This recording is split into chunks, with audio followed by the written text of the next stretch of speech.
আসসালামু আলাইকুম। শুক্রাণুর গতি বৃদ্ধিতে গাজর। গাজর একাই শুক্রাণুর গতি কয়েক গুণ বাড়িয়ে দেওয়ার ক্ষমতা রাখে। গাজরের সঙ্গে লেটুস, পালংও বাড়িয়ে দিতে পারে শুক্রাণুর গতি। আসসালামু আলাইকুম। Carrot to increase the speed of sperm.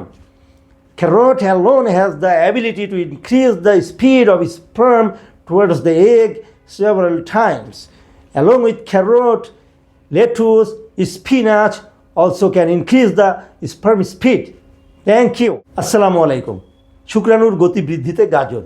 গাজর একাই শুক্রাণুর গতি কয়েক গুণ বাড়িয়ে দেওয়ার ক্ষমতা রাখে। গাজরের সঙ্গে লেটুস, পালংও বাড়িয়ে দিতে পারে শুক্রাণুর গতি। আসসালামু আলাইকুম। Carrot to increase the speed of sperm. Carrot alone has the ability to increase the speed of sperm towards the egg several times. Along with carrot, lettuce, spinach also can increase the sperm speed. Thank you.